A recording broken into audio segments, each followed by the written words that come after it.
yapa, yapa, yapa. Continuamos en esta conversación con Yesita Arteta, ex guerrillero de las FARC y ex prisionero de las cárceles de alta seguridad del país. Justamente en el programa pasado hablamos básicamente de la experiencia guerrillera y en este podemos conversar más sobre la experiencia que se vive en las cárceles colombianas, en particular en las cárceles de alta seguridad.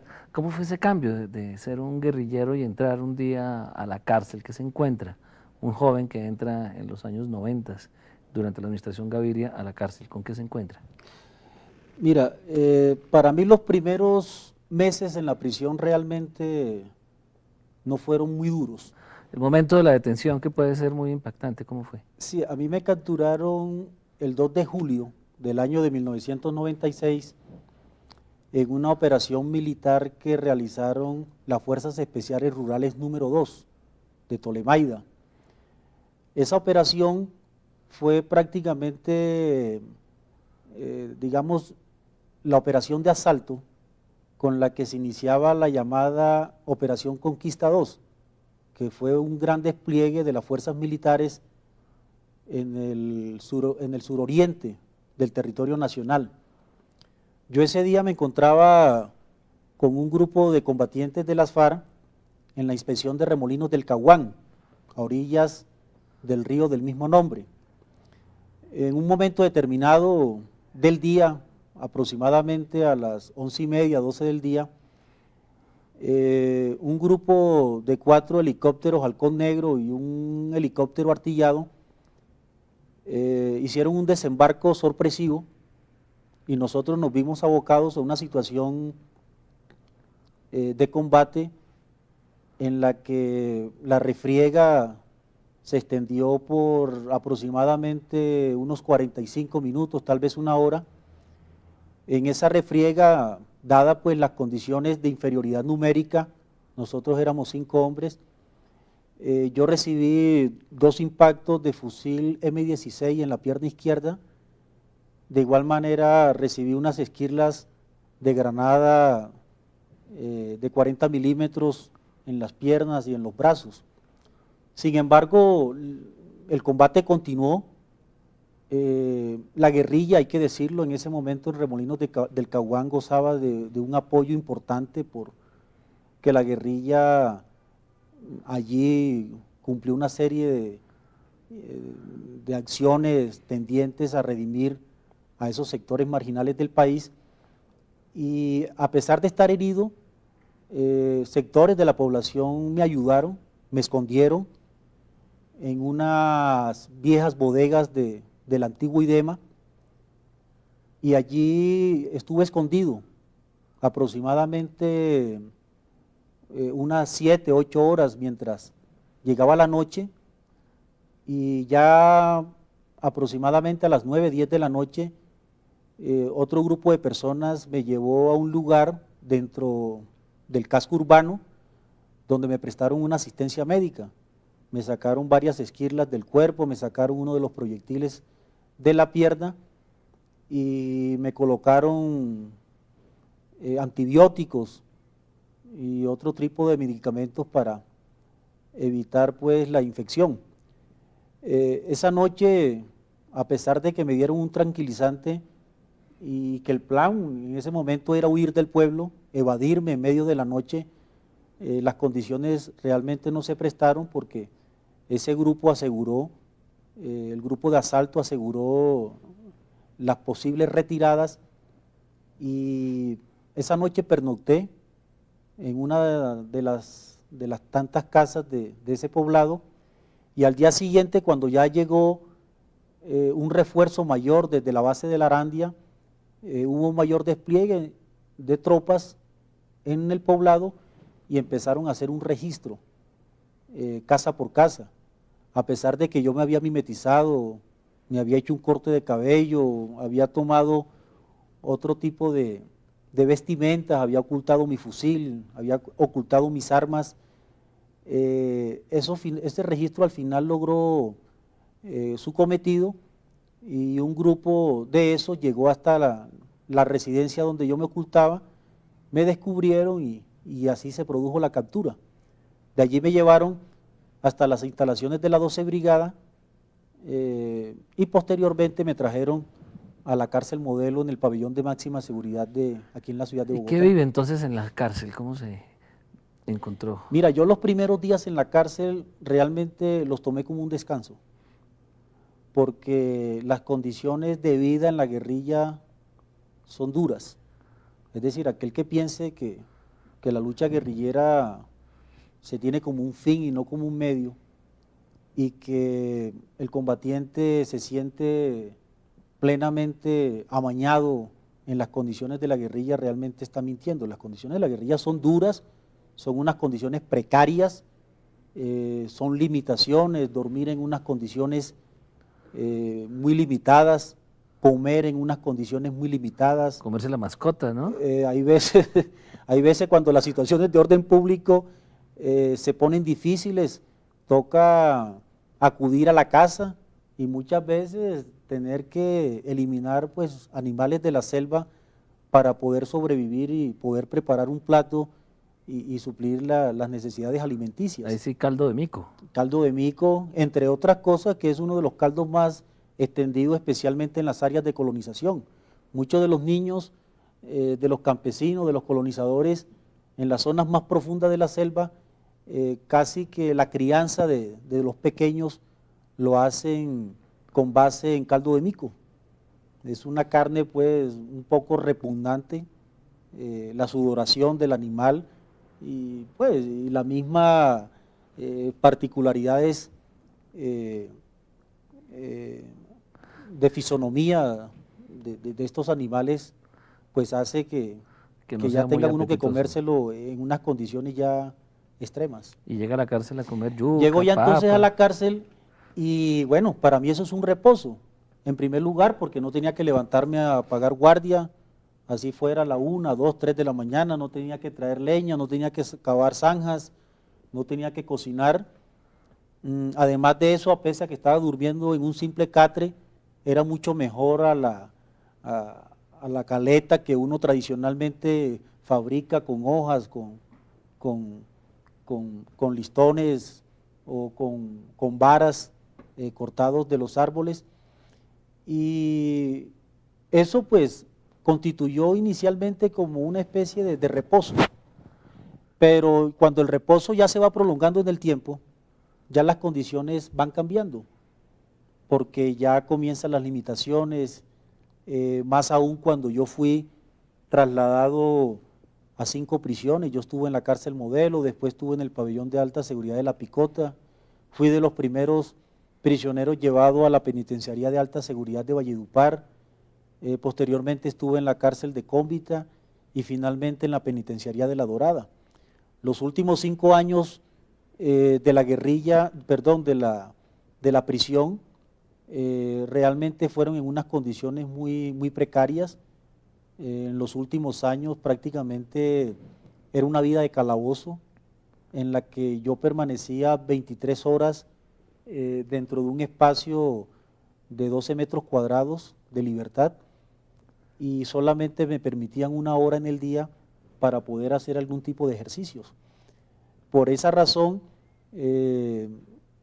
eso me afectó bastante la vista porque, es decir, perdí la posibilidad de mirar en extenso, en profundidad, pero de igual manera lo aproveché para profundizar en las lecturas. Yo siempre, desde mis años de estudiante de bachillerato, fui muy amante de la literatura y en la cárcel tuve la posibilidad de no solamente repasar todos los clásicos de la literatura universal, sino también de ponerme al día con todo lo de la literatura contemporánea y la literatura de hoy día. Y escribir, porque escribió Sí, de la también, locura y en otros crímenes. últimas cuando tú lees en proporciones altísimas, yo por ejemplo en estos últimos años de calabozo leí hasta 2 y 3 libros en una sola semana. Tuve la oportunidad incluso de leer 3, 4 veces El Quijote en la prisión, darme cuenta que por ejemplo una frase que normalmente se utiliza en las tertulias, en los auditorios políticos, aquella que dice ladran los perros, Sancho, señal de que estamos cabalgando, es una frase que no existe en el Quijote. Me tomé la tarea de leerlo 3 y 4 veces y buscar esa frase y nunca la pude encontrar. Entonces muchas veces pues la gente en las tertulias, en los metideros políticos, en los discursos, se lanzan algunas frases que aparentemente provienen de libros y que provienen de la literatura universal, pero que en el fondo no existen. Están recién inventadas. Ya continuamos con Yesid Arteta.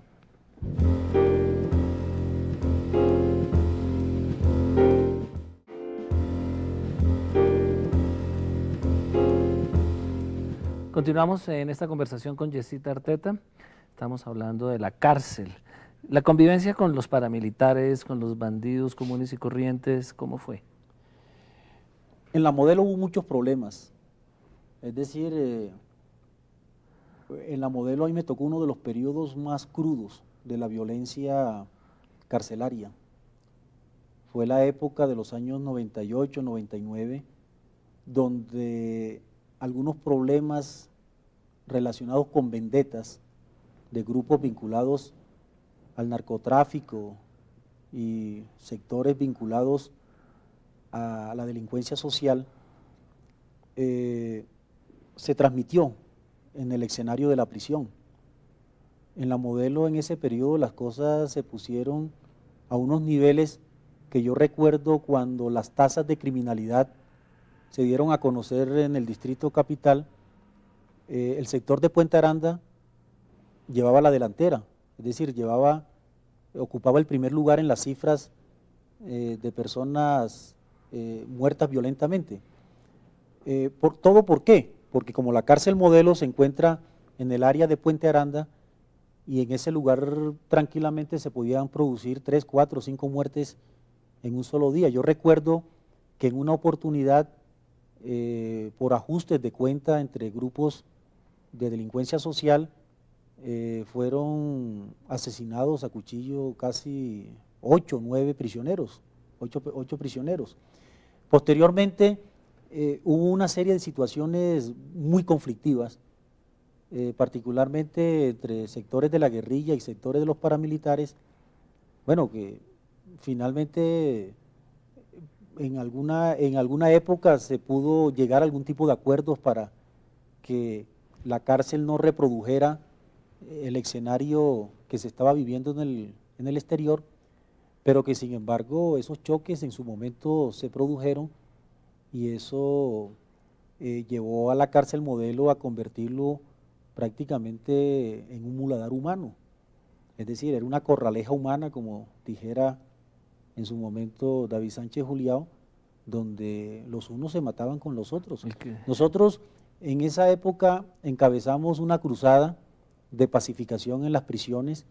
Yo en su momento fui el presidente de la Mesa Nacional de Trabajo, que fue una especie de organización surgida de los presos para reivindicar los derechos y especialmente cuestionar las políticas criminales del país.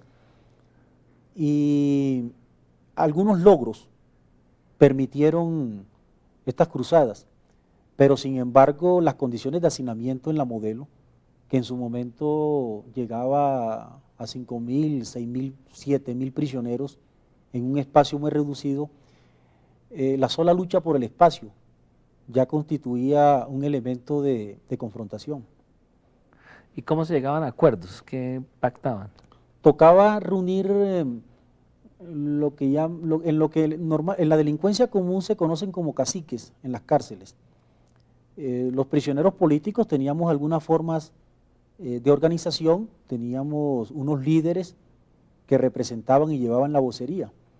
De igual manera los grupos paramilitares también tenían una representación y en últimas tocaba en una especie de reunión de concertación de llegar a algunos mínimos acuerdos para impedir que la prisión se convirtiera en un escenario más de la confrontación ¿Por ejemplo? militar.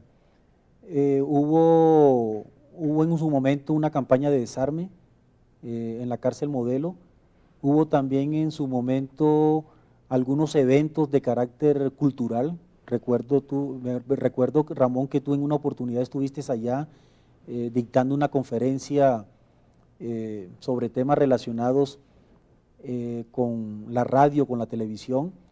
Realizamos también un diplomado de Derecho Internacional Humanitario auspiciado en ese momento por la Oficina del Alto Comisionado de Paz y el Comité Internacional de la Cruz Roja. Tratamos como de inyectar una serie de elementos relacionados con la cultura, con la educación.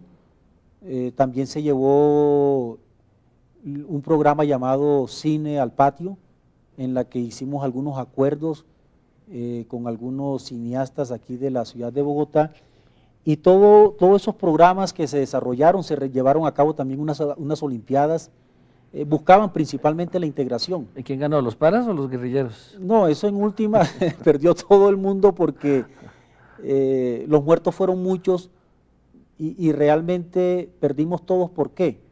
Porque la unidad en la que nos habíamos empeñado los prisioneros políticos para reivindicar los derechos de los prisioneros colombianos, de la población reclusa, en última se fueron perdiendo esos espacios, y finalmente todo ese programa, toda esa plataforma de lucha se fue diluyendo en medio de toda esta confrontación. ¿Y no se sentaban a hablar con los dirigentes paramilitares que había en la cárcel, con Gaitán Maeche, con estos personajes que estuvieron ahí?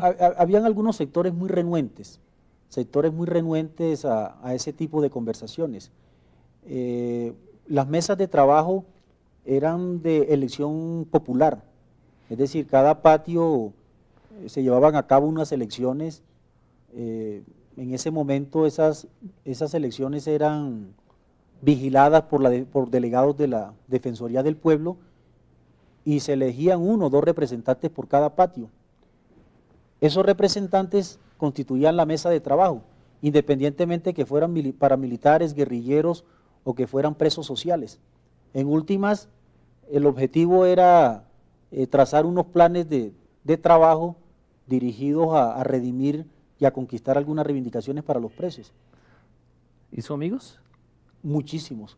La cárcel a mí me abrió la posibilidad de conocer las miserias del hombre. En la cárcel yo tuve la posibilidad de conocer los hombres que tienen una fortaleza para enfrentarse a la incertidumbre, para enfrentarse a la adversidad, pero también pude comprobar hasta qué punto muchos sectores de la sociedad colombiana que en su momento se pavoneaban en los altos cargos del Estado y que por circunstancias de la vida fueron llevados a prisión para responder especialmente por delitos de peculado o malversación de fondos, etcétera. Esos individuos realmente mostraban hasta dónde constituían una clase débil. Muchos de estos delincuentes de cuello blanco, como se denomina en el argot carcelario, sucumbían a las condiciones de la prisión. Yo encontré a muchos altos funcionarios del Estado llorando en la prisión, a muchos hombres que, a pesar que ellos tenían unas condiciones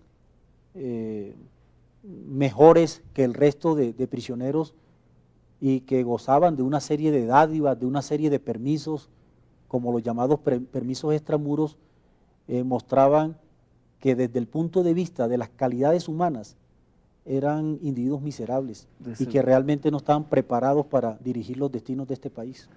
De nuevo hacemos un corte y volvemos a la última parte de esta conversación con Yesita Arteta.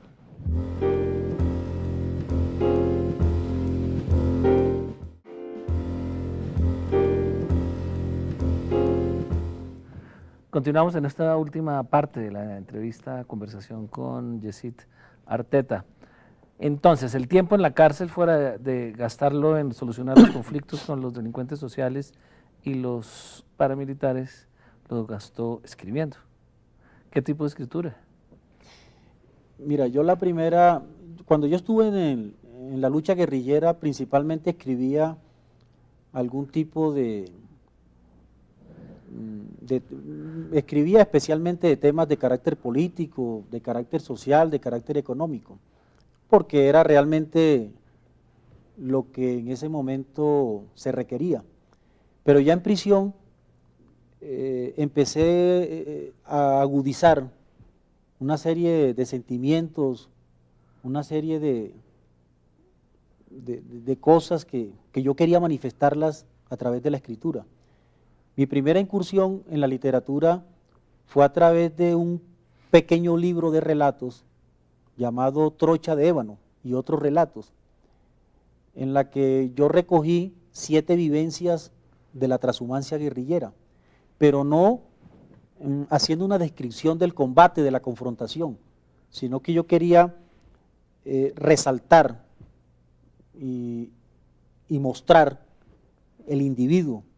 Quería mostrar aquellos individuos, aquellas personas que por algunas circunstancias se ven abocados a tomar el camino de las armas, pero también aquellas personas de la población campesina que de alguna u otra manera está involucrada dentro del conflicto armado.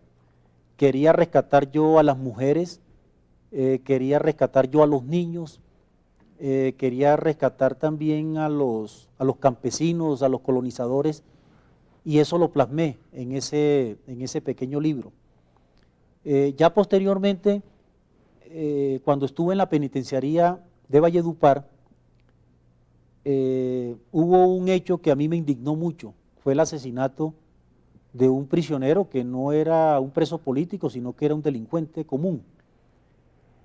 La manera como fue asesinado y en la que se trató de presentar eso como una especie de autoinmolación, y que posteriormente se descubrió que fue un asesinato producido por un grupo del Cuerpo de Custodia de la Guardia Penitenciaria.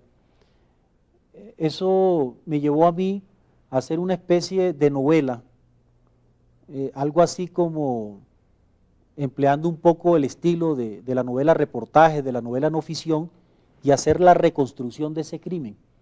Pero además de eso, cruzar una serie de hombres que yo conocí en las prisiones, contar esas historias y poder encontrarlos todos en la penitenciaría de Valledupar. ¿Y en la última? La última es de la locura y otros crímenes. Yo empecé a hacer una especie de investigación sobre el panóptico de la ciudad de Bogotá, donde hoy se encuentran las instalaciones del Museo Nacional. En esa época hubo allí una fuga, tal vez en el año de 1902, 1903, en el periodo de la Guerra de los 1000 días. De allí se fugó el general Foción Soto, uno de los generales radicales de las guerrillas liberales, con un grupo de unos 40 o 50 prisioneros liberales de esa época. Bueno, por las limitaciones de la prisión, donde yo no podía hacer un trabajo de campo, donde no podía hacer una reconstrucción histórica de esos sucesos, opté por armar una novela en la que combiné algunos elementos fácticos, algo que yo pude conocer de primera mano, y agregándole una serie de elementos ya de ficción, pude construir una novela que creo yo está enmarcada en la situación política, en la situación social de nuestro país. Ahí hay unos elementos de intriga, elementos policíacos, hay elementos históricos, hay historias de fracasos, hay asesinatos políticos, hay trabajo de periodistas, es decir, es una especie como de síntesis de lo que es el país hoy día. Pues tendremos que leerla entonces para ver cómo son cómo es la pluma, es decir, después de esa vivencia en la guerrilla, después de esa vivencia en la cárcel. Tiene 30 segundos para acabar y decirle algo a nuestros televidentes. Bueno, Ramón, yo quisiera aprovechar estos últimos segundos que tú me das para hacer un llamado al conjunto de la sociedad colombiana para que todos aquellos esfuerzos que se puedan hacer para consolidar un proceso de paz en Colombia se hagan. de que el país requiere una negociación política para poder superar este conflicto armado que divide a la sociedad colombiana. Todo esfuerzo que pueda hacer todo colombiano para el logro de la paz, para el logro de ese anhelo nacional, bienvenido sea. Yesid, muchas gracias. Un mensaje con la voz de la experiencia. Buenas noches.